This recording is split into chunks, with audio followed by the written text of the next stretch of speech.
Hey everyone.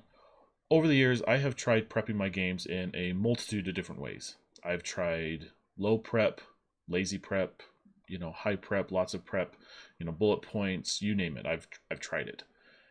But one constant that I've noticed for myself is that I often start with maps. It could be in a desert temple or a forest clearing or an icy waterfall. It doesn't really matter. I find a cool piece of art, and even though it's really evocative and exciting, I get stuck. Luckily, in ICRPG Master Edition and in Core, there's a tool that I like to use to kind of like break free of that creative block, and it's the encounter archetypes. Essentially, they are an archetype or kind of like a framework for different types of rooms. What I want to show you is how I can take the same piece of art or the same kind of room setup and apply different room archetypes to then kind of get a feel for what I want to do in that space. All right, we're back at the desk. I've got my pens and my journal, and what I want to do is use the icy waterfall image to work through 3 different archetypes.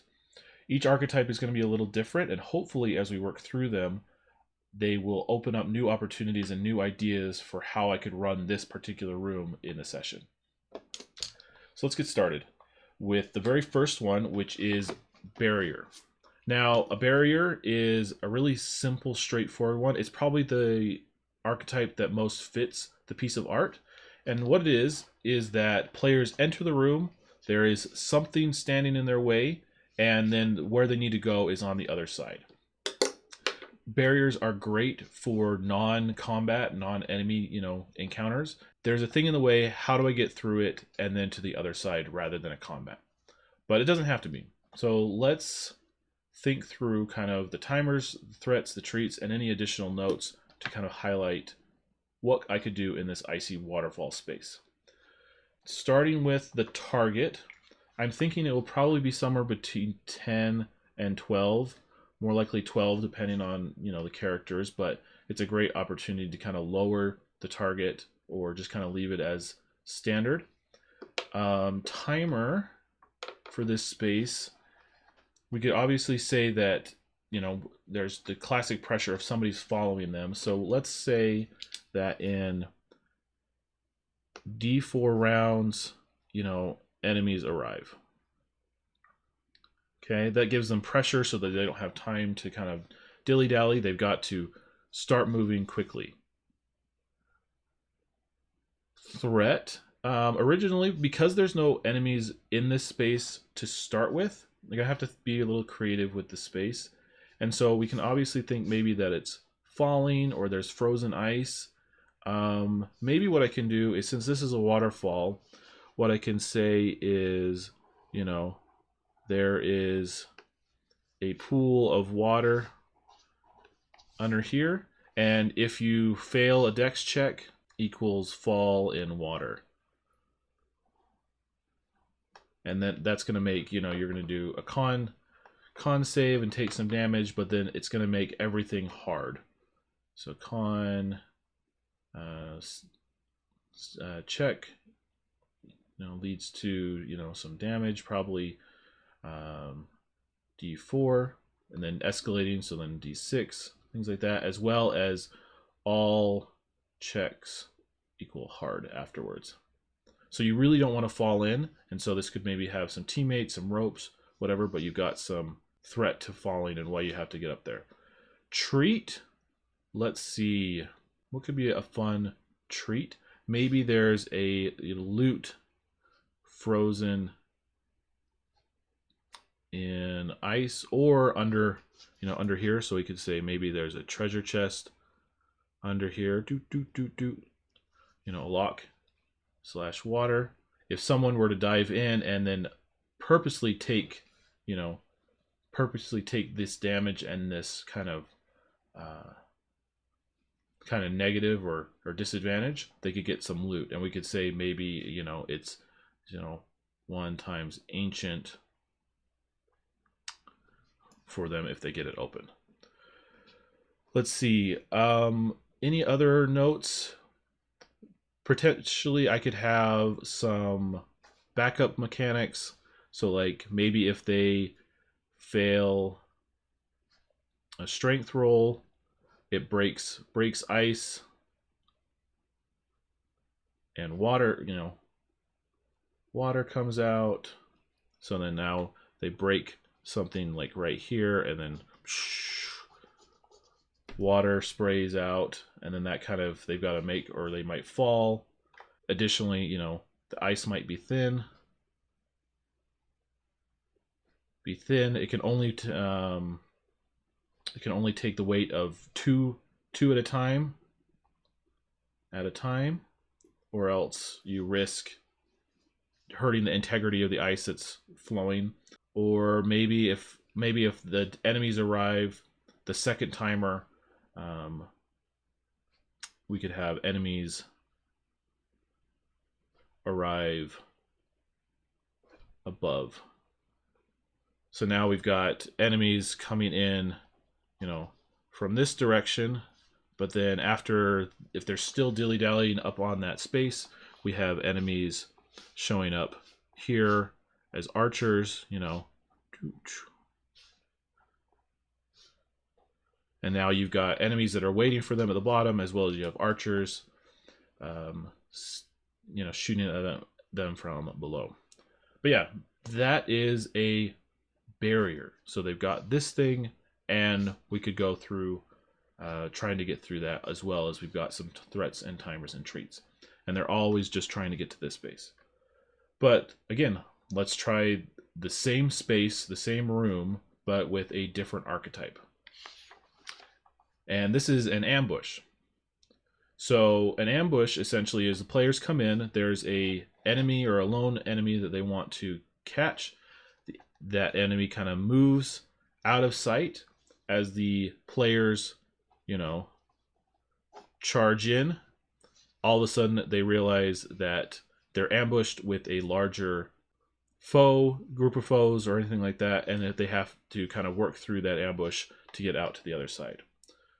So in the space of the icy falls, we're going to probably up the target to somewhere around like 14, just as a general idea.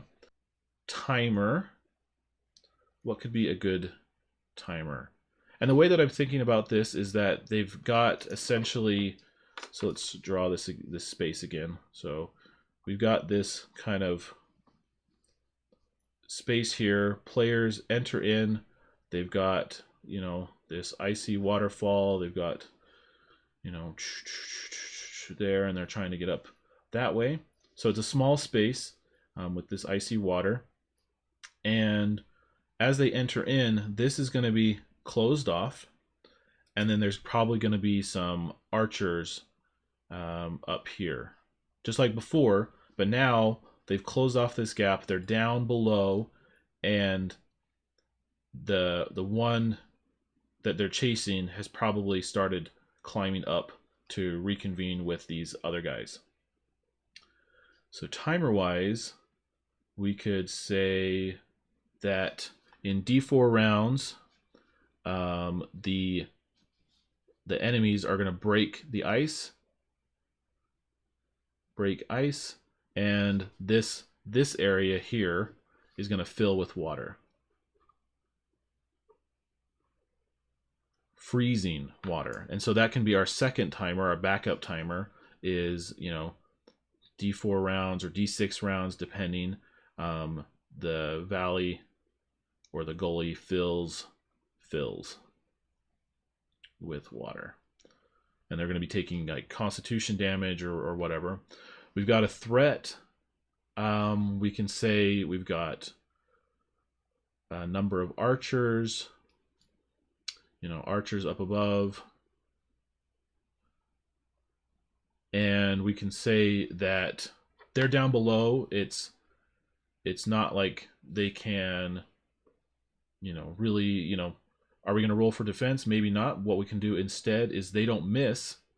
So we're rolling, let's say, D6 plus 4 arrows, fire and hit. Okay, so every round, D6 arrows plus T6 plus 4 arrows fire and hit.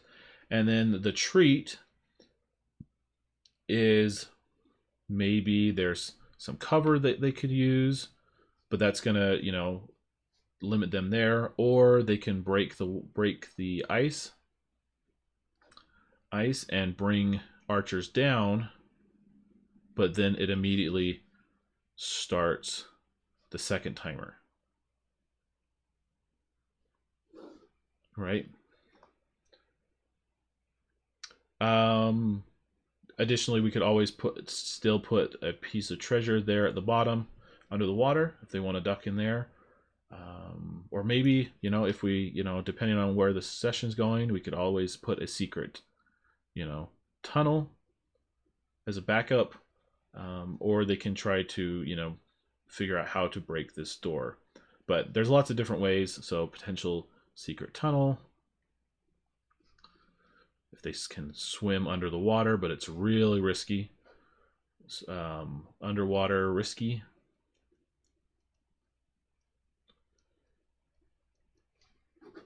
Things like that.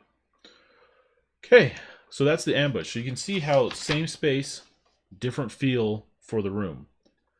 Barrier and the ambush.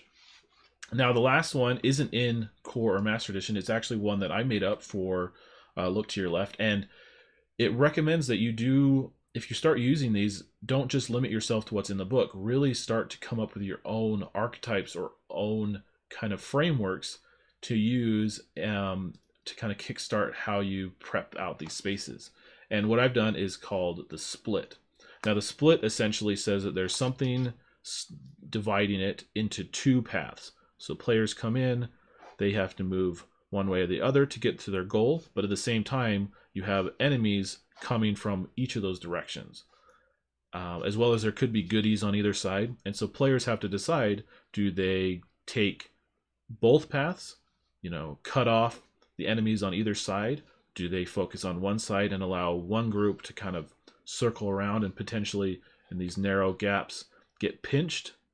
And then on the other side, you can often have a kind of a big boss with some allies that are helping them, awaiting them as they're finally standing there. So like if a player comes up here and they get through here, all of a sudden they're now facing the bigger threat while the other ones are delaying by the other group, or they get through and then they get circled around. And so that's the idea of the split. And so I've used that a couple times and it's a lot of fun. Target wise, I would probably leave this still at, you know, a 14 timer. For the icy waterfall, what could be the split? So again, we're going to just draw this space again. So they come in this way. There is the waterfall here. There's some water. Waterfall there. It's frozen, and then they're trying to get out this way. So the ways that they could split, we're got to think through potentially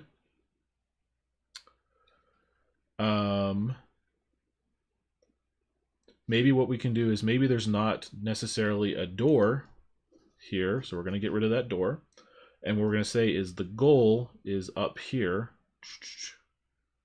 right? And what we can say is that some players need to get up this way, and we have some enemies up there, but we also have enemies coming from this direction. And so if all the group focuses on getting up to this space, then that's going to let all of these enemies enter in freely, and now they're trapped. Or you can split a little bit, and now we can have some of the party stand here, and we can have somebody come up to get the MacGuffin. And so now you can cut them off here. This person's up here fighting them, getting there. And so you've got this split going on. So let's say timer, we'll do the same thing. We can say enemies arrive in D4 -1 round, just to put the pressure on. The threat, let's see, the threat is definitely getting trapped.